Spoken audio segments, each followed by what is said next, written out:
সকাল সকাল চলে এলাম গাছে টমেটো তুলতে। তোমরা কেমন আছো বন্ধুরা? আশা করছি সবাই খুব ভালো আছে, আমিও খুব ভালো আছি।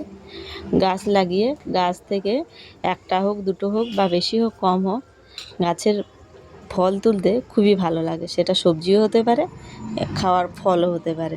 আমি টমেটোগুলো তুলে নিচ্ছি। টমেটোগুলো গাছেই পেকে গেছে।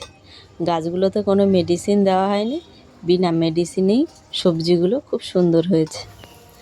আর সত্যি যারা যারা লাগিয়ে থাকো এইভাবে যখন কিছু একটা হয়, সবজি বলো ফল বলো, খুবই আনন্দ লাগে, খুবই মজা হয়।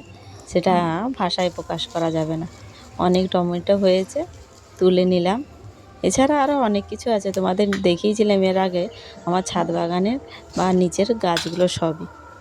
আজকে দুদিন বৃষ্টি হওয়ার কারণে হাঁটতে হাঁটতে ছাদে চলে এলাম। দেখি লঙ্কা গাছে প্রচুর লঙ্কা হয়েছে, বৃষ্টির জন্য দুদিন আসেনি, ছোট ছিল লঙ্কাগুলো। আর এই যে দেখতে পাচ্ছ টমেটো গাছটায়, আমি কিন্তু এই টমেটো গাছটা লাগাইনি। এই টমেটো গাছটা থেকে এই দুটো টমেটো পেকে গেছে। টমেটো গাছটা ছাদের টবে এমনিতেই হয়েছে। আর এইদিকে গাছে একটা কুমড়ো হয়েছিল, কুমড়োটা দেখি পাখি খেয়ে নিয়েছে, তুলে নিলাম। ছাদ বাগানে এসে আজকে তুলে নিলাম এই কুমড়োটা আর এই টমেটো। আলাদাই একটা মজা। কুমড়োটা আর একটু বড় হলে তুলবো জানি, কিন্তু এই দেখো পাখিতে খেয়ে নিয়েছে, নষ্ট হয়ে যাবে, বাধ্য হয়ে তুলে নিতে হয়েছে। আরও তুলে নিলাম কিছু শাক। ভিডিওটা স্কিপ না করে দেখো, এতে তোমাদের এঙ্গেজমেন্ট বাড়বে। বন্ধুরা, এই গাছগুলোকে দেখো পোকা খেয়ে নিচ্ছে, গাঁদা ফুল গাছ। আমি পোকাগুলো দেখতে পাইনি, কিন্তু এই দেখো দেখাচ্ছি তোমাদের পোকাগুলো। এই দেখো তুলবো, তুললেই তোমরা দেখতে পাবে। তুলতে পারছি না, এই দেখো পোকাগুলো, এই যে দুটো পোকা, এরা এই ফুল গাছগুলোকে খেয়ে নিচ্ছে।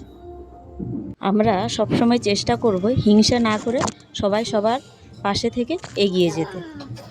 আর মেয়ে বলছে আজকে একটু খিচুড়ি খাবে, এই কারণের জন্য একটু খিচুড়ি রান্না করে নিলাম। সাথে আমারও খিচুড়িটা খারাপ লাগে না, আমারও খেতে বেশ ভালো লাগে।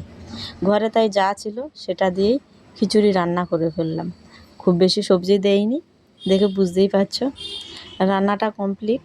এই যে থালায় আমরা বেড়ে ফেলেছি, ছেলে মেয়ে আর আমি খাবো বলে। বরমশাই আসেনি এখনও, আর আজকের বাড়িতে আস্তে আস্তে রাত হয়ে যাবে। আর এইদিকে কিছু মাছও ভাজা করে নিলাম, খিচুড়ির সাথে মাছ ভাজা, সেটাও খুব ভালো লাগে। নিজের ভয়েসে ভিডিও বানাতে গেলে সবথেকে বেশি জরুরি নিজের উপর আত্মবিশ্বাস রাখা। নিজের উপর আত্মবিশ্বাস রাখলে নিজের ভয়েসে ভিডিও বানাতে কোনো অসুবিধাই হবে না। আমারও প্রথম প্রথম ভিডিও বানাতে খুবই অসুবিধা হতো, কিন্তু এখন আর অসুবিধা হয় না। এর জন্যই বন্ধুরা, তোমরা নিজের উপরে আত্মবিশ্বাস রাখবে, এগিয়ে যেতে পারবে।